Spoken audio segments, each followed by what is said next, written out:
Every journey has a beginning, a place where curiosity takes root, where ideas grow, where passion is nurtured.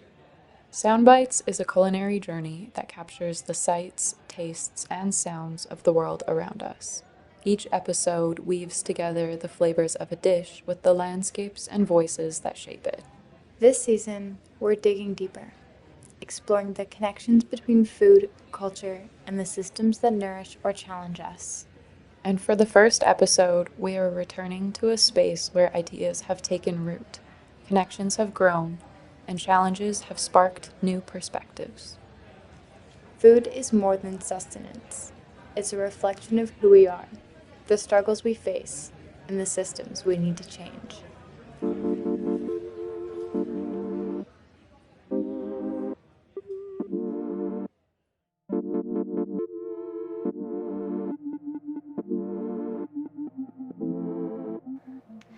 Welcome back to another episode of Soundbites. I'm Sedona. And I'm Demi. Today we're going to address food insecurity among students. Sedona and I are both students at the University of Lethbridge, and we've been in the post-secondary institution for numerous years. And we know what it's like to have to budget, to be able to afford tuition, bills, and never mind trying to make sure we eat 3 meals of nourishing food a day. We know how much food can impact your studies and your academic success, so we wanted to interview some students at the University of Lethbridge to gain further perspective. And furthermore, we also wanted to know about some of the programs that exist on campus to help students with food insecurity.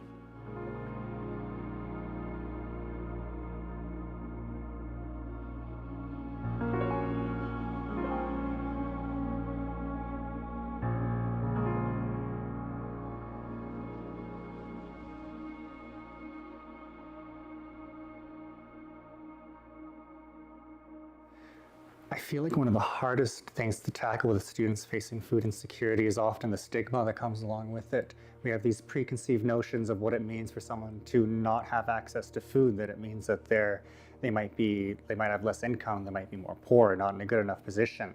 When in reality that it happens to all of us. Food insecurity is something that, like, I've seen staff have to use at the university because they're having a hard time affording things at the grocery stores. And I think just being more aware of that is something that would help kind of tackle that stigma. It's really hard to stay focused on school when you're dealing with food insecurity. A lot of the times when you're physically having to move between classes, having to go places, think about things all day long, when you don't have that energy from food, it just makes it that much harder. And the things that you want to do are just a little bit more unattainable. There's always a difference I notice when I eat breakfast and when I don't, when I show up to that first class of the day. And the days that I do get that chance to get a little bit of food in me and have that energy beforehand, you can immediately tell that it helps out because it's what your body needs. Financial stress plays a huge role in the choices that I make for food. I mean, pretty much everything that I have to decide on depends on whether or not I can afford it. I love to cook with all the best ingredients that I possibly can, but when those ingredients are costing more than half of my rent per month, then it's just not feasible. So a lot of that stress contributes to what I eat.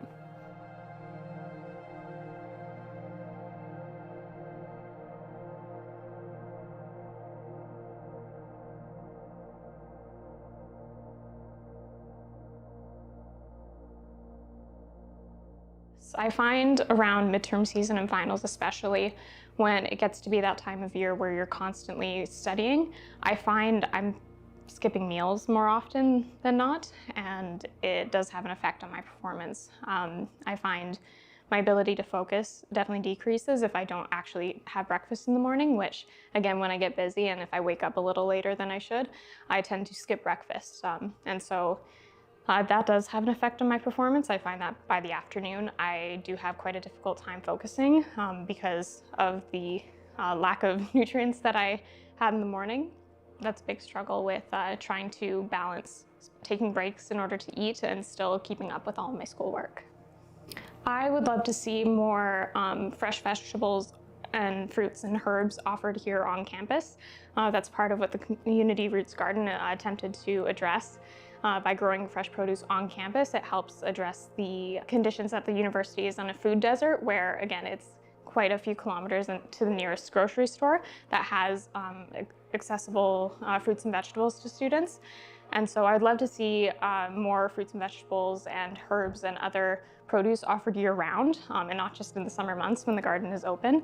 If we could utilize more spaces here on campus, such as greenhouses or even just the windows that we have here. Lethbridge does receive a lot of sunlight year-round, and so I definitely think that's something that we can improve on, so then we can continue to support students, because reaching those nutrient goals can really help students focus and actually succeed in their classes.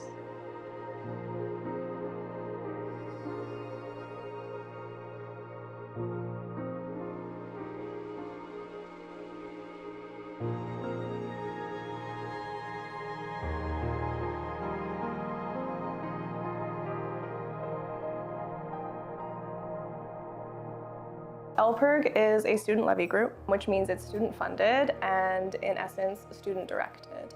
So a lot of our programs are based around social and environmental justice, and it's opportunities for students to kind of lead those initiatives. LPIRG does a few different things throughout the year. So we have annual events, we have a speaker series challenge where we give students an opportunity to kind of speak on pieces that are affecting them that they maybe don't necessarily get the opportunity to speak on regularly or freely within their classes or their academic lives. We do a lot of advocacy work as well. So we do plan an advocacy conference every year. And I guess what's kind of grounded all of our services is our fresh food boxes. When we're talking about social and environmental justice, there's nothing more pointed than food. It's essential for health, well-being, it's essential for community, identity, all of the above. And so we've kind of used that as our baseline for what our services are as an introduction to students in order to grow on top of that with the rest of what we actually do as well. Both Food for Thought and LPIRG are partners in the food initiative, so the free produce events. Both LPIRG and Food for Thought are partners, which is basically we get local produce and we just give it away for free to students who stop by, and even just the fresh food program is run by LPIRG. It's also partnered with Food for Thought, and that's when students register for a free box of produce every month. And also another initiative that Food for Thought runs is the Food for Thought Bodega, which is a student-run food bank, and it's open to all students. If you just need food, you just stop on by, and we have a list of non-perishable items. We also have some pantries across campus that are weekly stocked up with food, and they're unsupervised to address stigma. So if you ever need food, you can always just stop by, see if there's some food in the pantry. Food for Thought runs food literacy events, which are workshops where we basically try to educate the student body on what food insecurity is and just different topics with food insecurity. We were a part of the Fresh Food Box initiative, and we have been given a bunch of ingredients to create a recipe for you today. These are ingredients that each of the students in the program have received, and we have been given potatoes, apples, butternut squash, onion, pears, peppers, plums, lettuce, carrots, and eggs. So all of these ingredients were donated from local farmers or sourced from the campus community garden, and there's a variety of fresh foods that we're going to use today, and our goal is to try to incorporate all of them into a nourishing meal. Well, we came up with a potato gnocchi with a squash sauce and a fresh butter leaf salad on the side. To make this recipe possible, we have picked up a couple of extra ingredients like olive oil, balsamic vinegar, and garlic. First things first, we're going to start prepping the squash and the potatoes because those are going to take the longest for us to cook. And then we'll want to get our gnocchi ready and prepped because that's also going to need some time to just kind of sit and solidify, let the potatoes cool down to the pasta, and then we'll build the sauce once the squash is ready and start working on a fresh salad to pair with it. Pair with it. All right, let's do it. Let's go. Sometimes cutting big vegetables like this can be a little bit intimidating. Make sure you are using sharp knives. So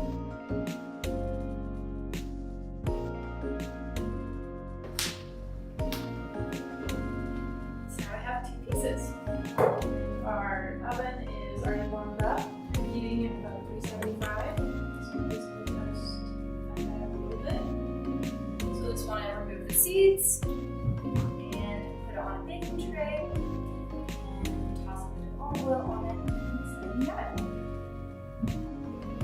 throw some garlic sauce in here.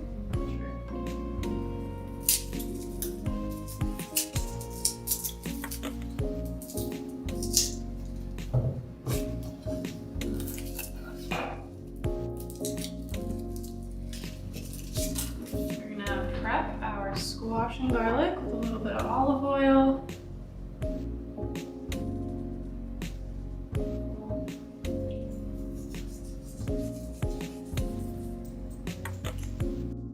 This will go in the oven for about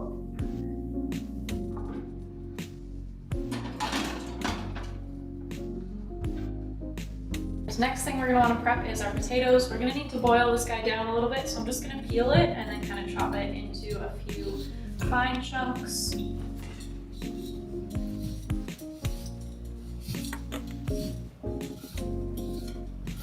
Cutting these in about 1 centimeter cubes.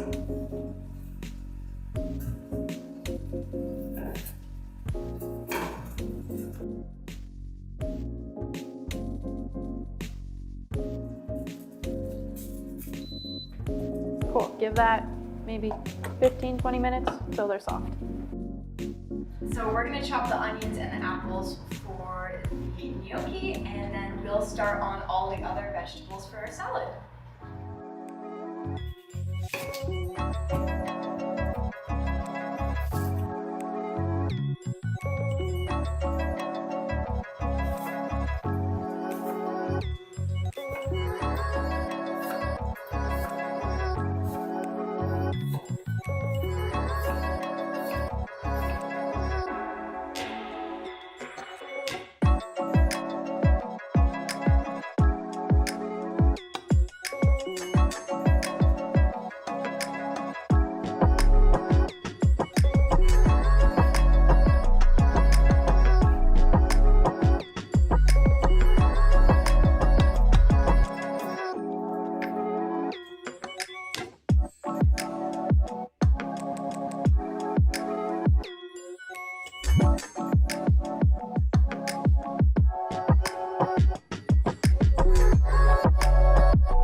So we have all of our vegetables and fruits prepped. Other than the lettuce, we just need to wash that. But our potatoes are pretty much all boiled. So we're just gonna drain those, and then this is gonna make our gnocchi dough. So we're gonna need a food processor and a bowl to make it into this little dough.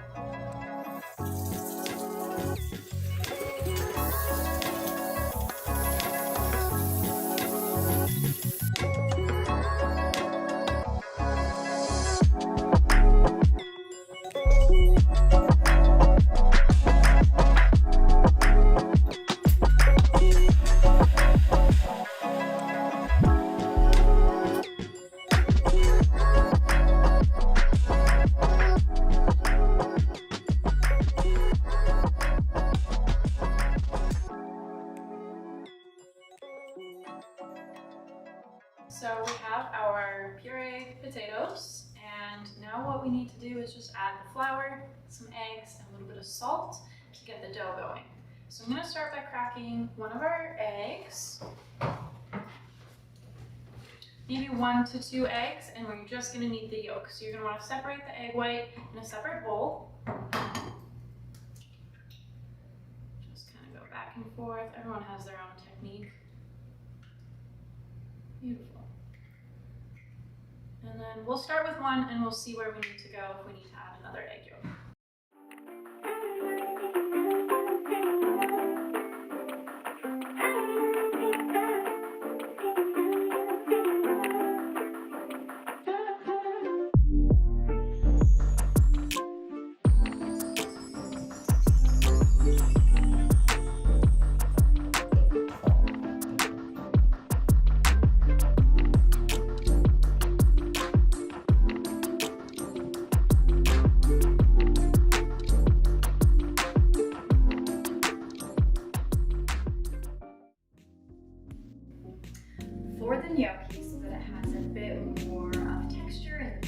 going to quickly add some apples into the oven with some olive oil and salt.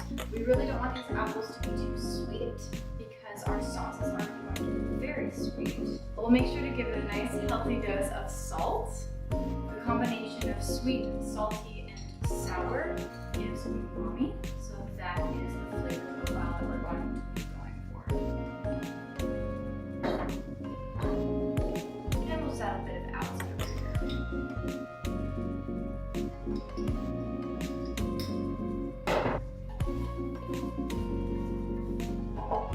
and toss it in the oven.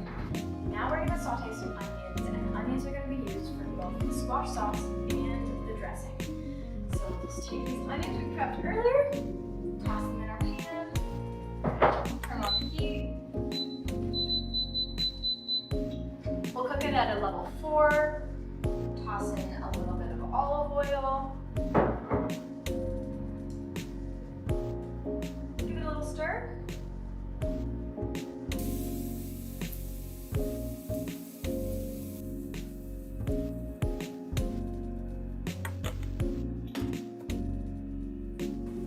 Then straight into the pan, we're going to add our plums, a bit of balsamic vinegar, olive oil, salt, and we'll give it a good stir. Now that I can see how much liquid I've tossed into my pan, I'm going to add some apple cider vinegar and give these plums a nice little bath. We'll let that come to a nice rolling boil for a couple of minutes and then take the heat down to a gentle simmer so that the plums can release their juices and break it down a little bit into the vinegar.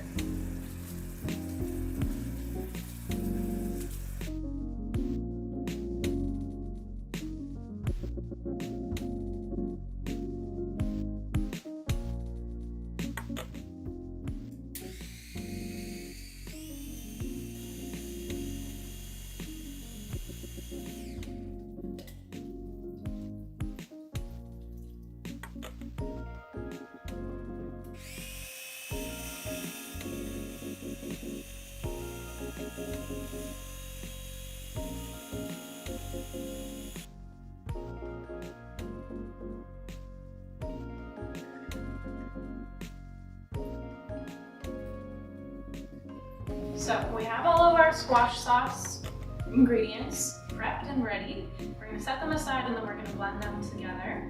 But before we do that, we need to have our gnocchi ready. So I'm going to take our ball of dough and I'm going to give it a little knead. So it's a nice flat kind of dough. Get it kind of into a square. You can add some flour to a cutting board so it doesn't stick. And you don't want it to be too thick, so just kind of flatten it out. If you have a rolling pin, also use one of those. And then you're going to need to take a knife, and we're going to cut them into little rows. Okay.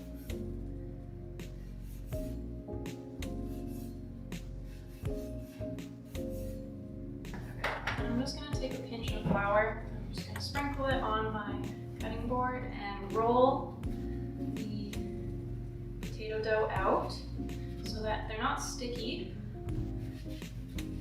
Well coated, because we're also going to need to cut these into smaller pieces and roll them into little balls. It's a very soft dough. Yeah, and then I just line them back up and we're going to just cut them into about a centimeter cube. We're going to roll our tiny little gnocchi balls into circles. And then what you can actually do, if you don't have a gnocchi board, which we don't, you can take a fork and just kind of roll them or press them down to give them kind of this cute little textured bumpy look. And then those are going to go straight into the water. So I'm going to heat up the water while we kind of go through this whole thing.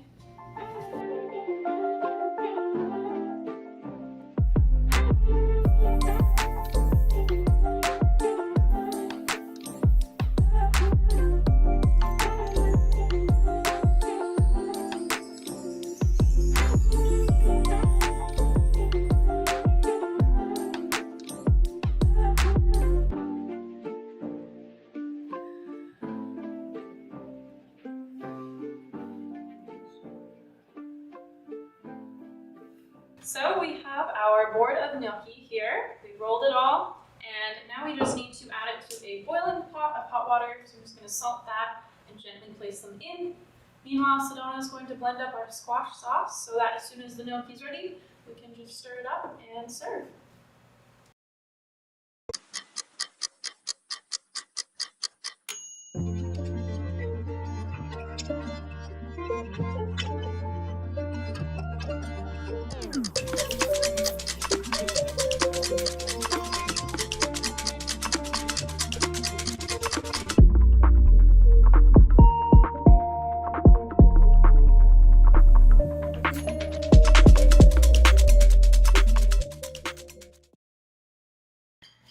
So now to our food processor, we're going to add our squash, our roasted garlic, and our sauteed onions.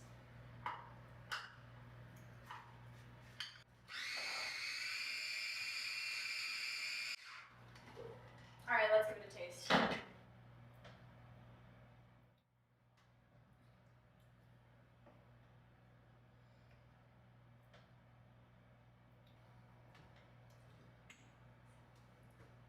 It's pretty garlicky.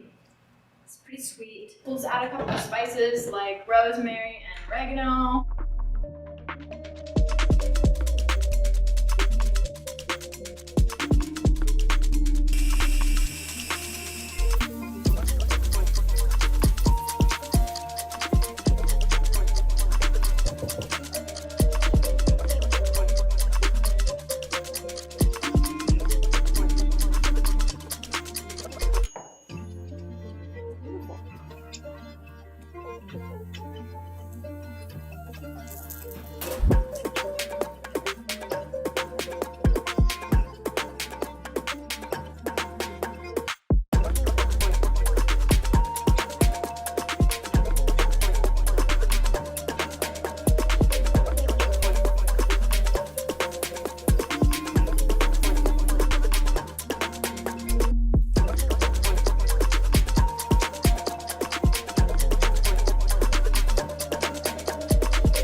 We'll add all of our ingredients.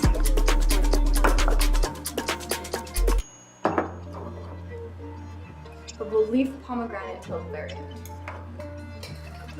Give this a quick toss before we add our dressing. Our plum balsamic dressing.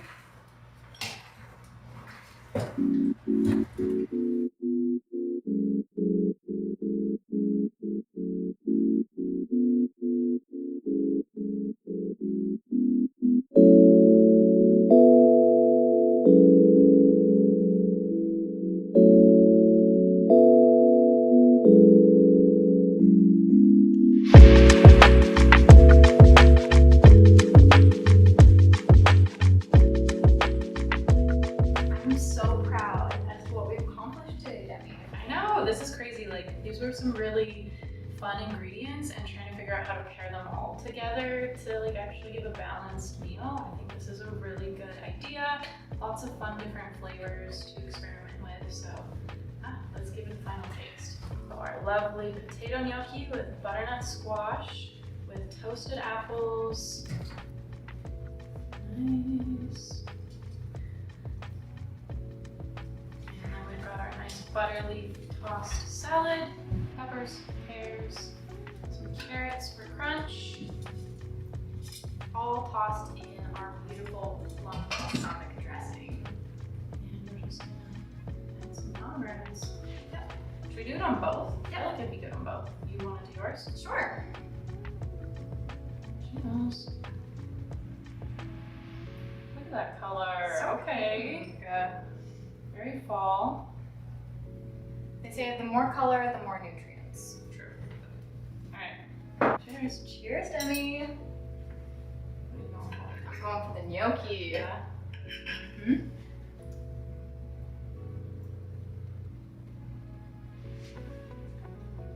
Mm-hmm. With the crunch of the pomegranate, it is incredible. Yeah, the apple is really nice. I like the toasted apple flavor because it really complements the squash sauce. Mm-hmm. You can't even tell this sauce is made out of squash. It's just the creamiest base. There's a lot of fall flavors in here. The gnocchi just melts in your mouth. It's super pillowy. Very fluffy, but I do think the texture needs to be worked on. So take that recipe as you will with the grain of salt. I think it has a great texture. Some are better than others. Have you tried salad yet? No, it's good. All right. I want everything. Pear, pepper in my mouth.